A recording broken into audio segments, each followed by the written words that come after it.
You're sitting in an IEP meeting and a parent says that her outside therapist says she needs OT twice a week. And everybody looks at you. If you've ever had that moment where your brain suddenly forgets every word you've ever learned, this video is for you. Today, I'm giving you practical language you can use to explain school-based therapy without sounding defensive, dismissive, or like you're trying to take services away. Hi, I'm Tara Warwick. One of the hardest parts of school-based therapy isn't always the therapy. Sometimes it's explaining our clinical reasoning to a team, especially when the recommendation we're making isn't what someone expected. So let's go through some common conversations and exactly how I might approach them. Let's start with the outside therapist recommends OT twice a week. First, I don't want to criticize the outside therapist because sometimes I am the outside therapist. They may be making an excellent recommendation for the setting they're treating in. I might say, that recommendation can absolutely make sense for outpatient therapy. School-based and outpatient therapy have different purposes, so our recommendations may look different. In the school setting, we determine services based on how the student needs affect educational access and participation. Let's look together at what we're seeing during the school day and what support is needed here. Notice what I didn't say. I didn't say, well, they're wrong. I didn't say, we don't do that here. And I definitely didn't start arguing over minutes. I acknowledged the recommendation and then brought the conversation back to educational function. Okay, now, next, the test scores are low. Somebody might say, but the score is below average. Doesn't that mean they qualify for OT? I might say, the assessment score is one important piece of information, but school-based therapy decisions aren't based on a score alone.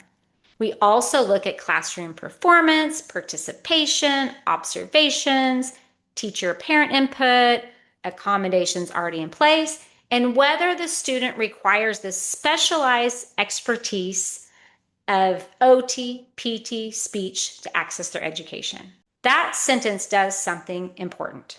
It explains we're not ignoring the score, we're putting it into context. But a low score tells me a student may have a skill deficit, but it doesn't automatically tell me what school services that student might need. Okay, here's another common one. The student is still struggling. Can we increase the minutes? My response might be, well, let's start by identifying exactly what outcome we want to change.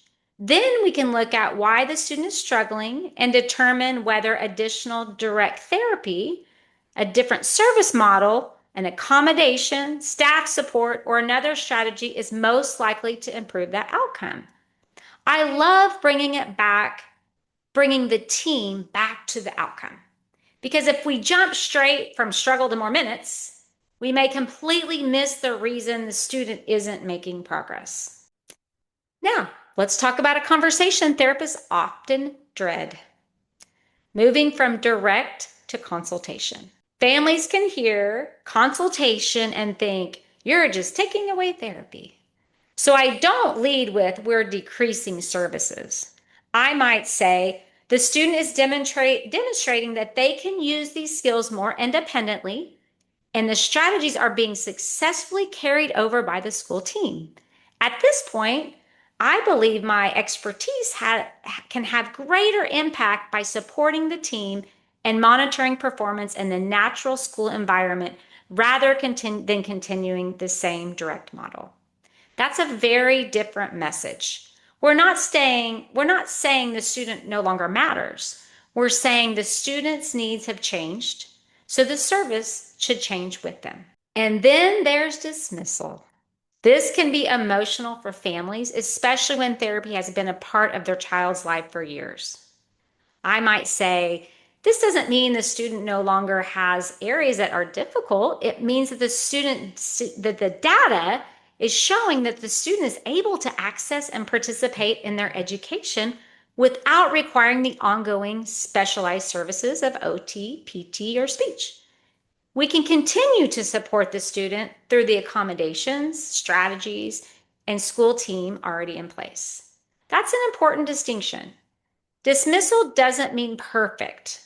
It doesn't mean every deficit disappeared. It means specialized therapy is no longer required for educational access.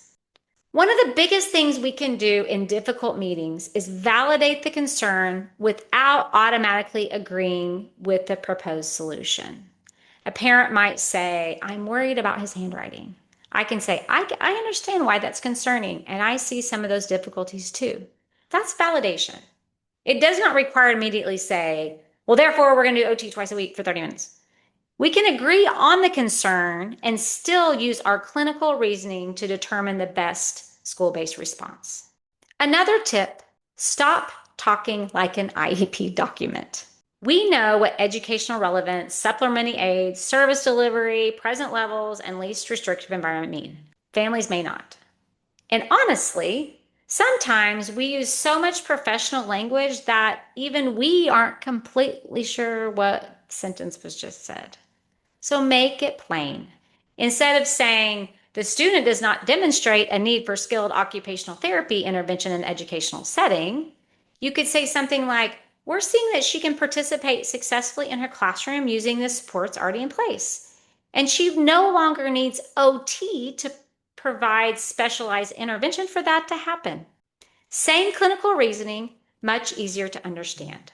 When a conversation gets complicated, I keep coming back to function. What is the student having difficulty doing at school? How significant is the impact? What has already been tried? What support is working? What does the student specifically need from OT or PT? And how will we know whether our plan is working? Those questions keep the conversation focused on the student rather than turning that meeting into a debate about number of minutes. You don't have to win an IEP meeting. You don't need to prove that you're the smartest person at the table. And you don't need to dismiss a family's concern to explain school-based therapy. Our job is to listen, explain our reasoning clearly, use data, connect recommendations to educational participation, and make decisions as a team. That is practicing at the top of your license. If you work in the school as a school-based OT, PT, speech path, and you want more practical scripts and strategies that you can actually use in real meetings, subscribe to my channel. Also, in the comments, you'll find a free starter pack for school-based therapy. We're going to keep talking about parts of school-based practice that nobody really teaches you before you're handed a caseload. I'll see you in the next video.